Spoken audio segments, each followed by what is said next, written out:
morning! Today is Monday at holiday ako. Ngayon ay dito tayo sa bahay. Kasi guys, hindi maano yung aking wala kami masyadong trabaho kaya ano tayo guys. Magpapalit tayo ng bedsheet at lalaban ko siya. Ayan. Wasi ng bedsheet. Kasi ano ko ngayon guys, nag-holiday ako kasi makakaunti lang ang work namin sa company. So, pinayagan naman ako mag-holiday ng 1 week para mapahinga ko yung katawan ko. And then, hindi ko pa rin mapahinga ang katawan ko kasi kailangan ako'y maglaba ng aking katawan. Maglaba ng aking katawan. Maglaba ng mga damit. So, alam niyo ba guys, andito yung aking alaga. Ay. Saan ang alaga ko? Patsu! Patsu! Patsu! Hanapin natin. Ay! Sorry. Asus yung gigesen? Ha? Dain esen? Ayan yung aking amo. My boss. Yeah, are you my boss? Ha? So ngayon, ganda ng weather ngayon kasi pero nitong mga nakarang araw, guys, sobrang init. Kahapon, 38 degrees dito sa Germany. Kaya, sobrang init. The whole week, sobrang init. So, halika na. Come here to mommy. Ngayon, magkakano tayo ng kape. Mama is prostriket. Yeah? Mama prostriken. Will you out milk, kapacha? Alam niyo ba guys, iyan. Iniinom yan yung aking milk na ano ba tayo dito? Richer than milk. Ayan na siya, lumapit na. Tingnan mo, lumapit na siya. Mommy, moment dan. Magbukas tayo ng bintana. Tayo magkakape. Ayan ang aking kape, guys. Where's the milk? Kasi alam mo, gusto niya na milk. Moment. Tapos, ayaw pa niya ng yung cat milk. Gusto niya yung fresh milk talaga. Ito guys, ang gusto niya. Tingnan mo. Langsam. Yan, langsam. Budukrik tayo ni milk. Actually guys, ito, hindi maganda to sa cat. Mayroon talaga silang sariling milk. Dukriks. Tapos, kaya lang, pag binibilang ko siya ng sarili niya milk, hindi niya iniinom, mas gusto niya to. Pero, binibigyan ko lang siya nito twice a week. Yan. Kasi hindi siya, nagpupururot siya pagka yung, tingnan nyo guys, pagka nandito ako sa kusina, umaakyat na yan dyan ng pusa para umingi siya sa akin na milk. Yeah, we should drink milk. Ha? Du willst nicht Katzenmilk, ja? Du willst fresh milk. Langsam drinken. Tingnan mo guys. Tingnan mo naman.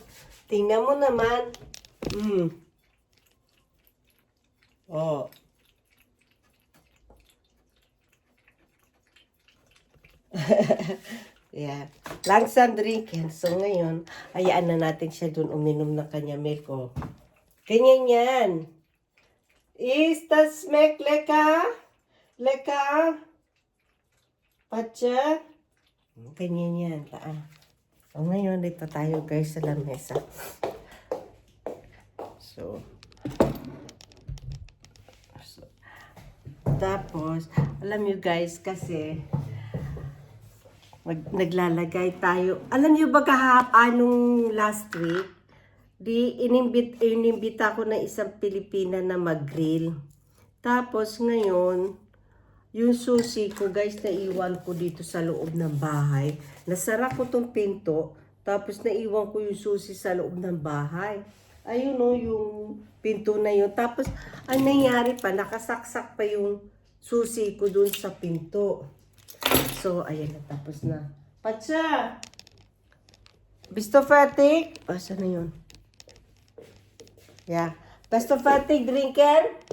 Ha? Patsa? Bisto Fatik? Fatik drinking milk? Ha? Okay, giraw siya. Spillan. Okay, ayun. Sabi ko sa inyo, lumabas na siya, maglaro siya doon. Ayun na. Giraus na sitsen. Ganyan kami. Kaya ganyan kami dito. Ay. Tapos, buti na lang, nabuksan ko yung bintana, guys. Medyo nasira ko ngayon ng konti, nagasgasan yung bintana ko. So, kaya, yan. Ngayon kagigising ko lang, ginising ako ng alaga akong pusa. Kasi guys, alam mo, ang sarap matulog pagka yung may work ka everyday. Tapos, natatamad na akong maupo, tumayo sa bed. Yan, bagong gising ako, oh. Na, dami kong gagawin ngayon. Maglinis ng bahay. Pero hindi ko kukunin na isang araw yan. Alam niyo guys, magpapagupit sana ako. O, kaya itong gupit na to rito, ano to layer. Diyan ko to pina-layer sa Pinas. Nung umuwi ako nitong December. Kasi hindi nila to kaya. Kaya sabi ko, iniisip ko, kasi sira na yung splits, may splits na siya, dami. Tapos nahirapan na ako siyang suklayin, kaya gusto ko sana magpagupit. Kaso sabi ko, iniisip ko, hindi naman kaya nila ang gupit na layer dito. O, ayun yung kama ko, tignan mo.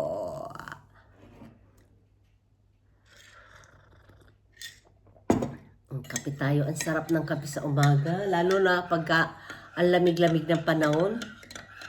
Tapos magkape ka sa umaga, ang sarap ng kape sa umaga.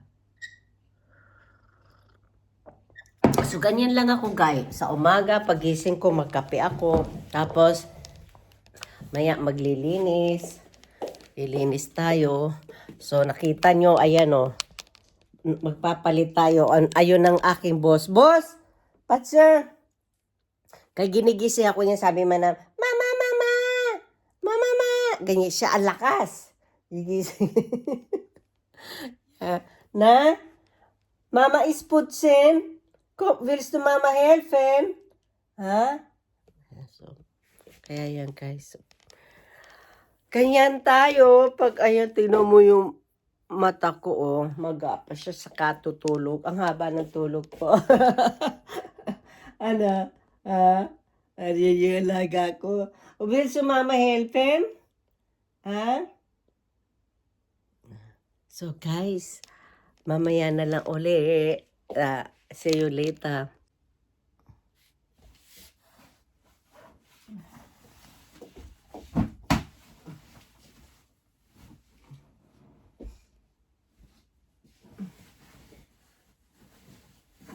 Okay guys.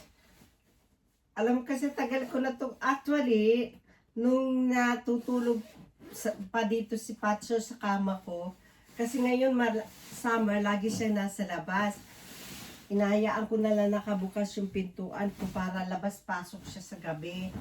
Tapos, dati, nagpapalit ako ng bedsheet ng every 2 weeks. Kasi, pag nakahiga dito si Patcher, minsan madumi yung paa niya, galing sa labas. So, ngayon, dahil nitong summer, hindi siya natutulog dito sa tabi ko sa kama. So, nagpapalit na lang ako ng bedsheet ng once a month. Kasi ako lang naman, Tapos, ayan. Kasi guys, pag summer, mainit dito sa Germany, ayaw ng pusa ko na natutulog siya dito sa kama. Mas lalo siyang naiinitan pag nasa kama siya. Kaya yan. Tapos mamaya ilalabas ko to guys. Mga ano ko, para matuyo. Kasi madali matuyo to dahil mainit ngayon. Ayan. And then, mag-ano na tayo. Ito na siya. Diyan ka muna at ako'y ayan o. Dami kong gawin. Kasi dito sa Germany, walang katulong dito sa Europe. Lahat ikaw gagawa ng trabaho mo. So, ayan na siya. Ay, nako.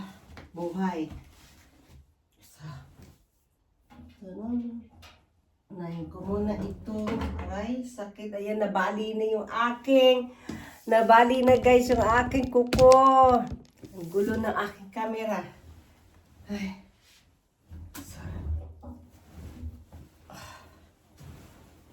Tapos, alam mo ba, dati ayaw to umandar tong washing machine ko. Akala ko sira na tong washing machine ko.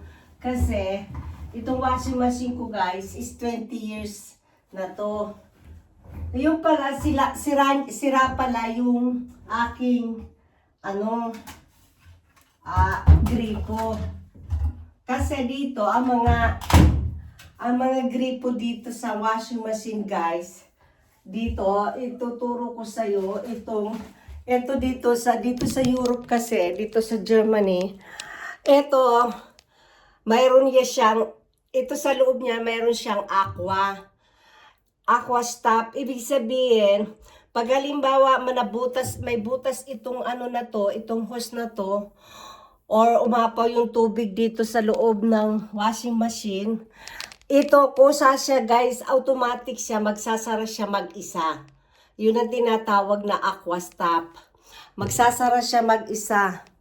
At saka dito sa Germany, ibang dito guys, ang mga, tingnan nyo, tingnan nyo, iba ang ito sa malamig na tubig, ito sa mainit, ito ang anuhan ng temperature, ito yung binabasa nila dito every year para doon sa bill mo. Kung ang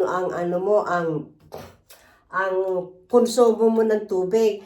And then, dito, bawat bawat linya ng tubig, may kanya-kanya iba ang linya ng tubig dito sa, kagaya nito, dito sa gripo na to, ito, pagpapatayin mo dito lahat ng connection dito sa bad, pwede mo siyang patayin dito. Ganon dito sa tubig. Tapos sa kuryente naman, ito ang gusto ko sana ipagawa sa Pilipinas guys, kasi kaso, nung nagpa-repair ako, hindi nasunod yung gusto ko. Eto ngayon, tanggalin ko kasi tinatakpan ko ito ang pinaka-switch ko dito guys. So, ayan. Ito, ipapakita ko lang sa inyo kung paano dito sa Germany, ka-safety. So, ayan. Ito ang pinaka-main box ko. No? Tapos, nakikita mo yan, may number 1, 2, 3, 4. Ayan, 5. Tapos ito. Ito guys, ito ilaw to sa kwarto. Ilaw dito sa living room. Ilaw sa may terrace ko. Ilaw sa kitchen. Tapos ilaw sa, sa bath. Ngayon, halimbawa guys, pag mayroon dito, yung mayroon kang sinaksak, nasira yung machine. Ito, kusa siyang bababa siya, automatic siya magbababa siya. Ganyan siya. Kusa siyang bababa. Pag halimbawa yung nabili mong, may sinaksak kang toast bread, nag-init ka ng tubig, tapos ngayon, sira yung initan mo ng tubig. Tapos automatic siya bababang ganyan. Yan, may safety sila dito, ganyan. Tapos ano yan, yung ilaw ko sa terrace, hindi, pundido. Tapos hindi bababa siya mag-isa dyan. Ganun ka safety dito ang Kaya pag umaalis ako sa Pilipinas, pumupunta ako guys ng Philippines, eto, sa rep to. Ayan, papatayin ko yung korte. Para lang yan sa rep. Papatayin ko yun. Yung sa rep ko. Sa kitchen na kuryente. Para hindi siya walang mangyari. So, kaya yan. Anyway, dito kasi sa Germany, grabe ang mga safety dito, guys. Sobra ang mga dito. Ang security nila dito. Kaya, tingnan mo, guys. Ang mga namin dito, ang mga, ayan, tingnan mo yan. Nakikita nyo yan, guys. Ayan, So, ayan. Yan yung pagsasunog. Yung pag nausukan yan, yan, guys, mag-a-alarm. So, para safety, halimbawa, may sunog sa gabi, tapos may mga natutulog na tulog yung mga tao. Tapos, ayan, may sunog, nausukan yan, mag-a-alarm siya. Lahat ng bahay dito sa Germany may mga ganyan. Lalagyan yan sa living room, tapos sa mga bedroom. Yan, lalagyan niya. Pero sa kusina, wala yan. Kasi nga, pagka ang kusina kasi, di ba, nagluluto, umuusok. Kahit mayroon na silang vacuum na air vacuum sa kitchen, pero sa kusina hindi nilalagyan. So ayan siya. Ayan, kapapalit niyang layang yan. Kasi may pumupunta dito sa galing taga-gobyerno, papalitan yan every tayan papalitan every 5 years yata. 5 years ba? Oo. Palitan nila yung battery. Nag-uwi ako niyan sa Pilipinas ng ganyan. So, para alimbawa may sunog sa kapitbahay, tapos ang sarap ng tulog nyo, hindi nyo alam nagkakasunog na. So, ayan, pag may usok, mag-aalam yan, so magigising kayo. So, ganyan dito sa Germany ka, safety. At saka alam nyo ba, kahit dito iwanan mong bukas yung bahay mo, wala, talagang, ayan, hindi nila yan papasokin. Kagaya yung naiwan ko yung susi. Ito guys, naiwan ko yung susi. Alam mo ang ginawa ko? Itinulak ko tong bintana na to. Ayan Tapos ngayon, naiwan ko yung susi, tinulak. Tapos ang ginawa ito guys, ito nasira siya. Ayan, nasira siya. Ngayon, ayan medyo may gasgas pa nga siya. Tapos bumili kami ng bago nito. Yung pinagawa ko, tapos bumili ako ng bago, pinagawa ko siya. Ngayon, kaya iyan, kasi hindi mabuksan yung pintuan. Tapos, ayan yung washing machine ko, maglalaba pa ako mamaya. So guys, ayan na guys. So dito ko na lang guys putulin kasi mapapahaba tayo guys. Bye! And thank you for watching. Ngayon nasa bahay ako, magbibideo ako everyday. Bye! Thank you for watching. Have a nice day.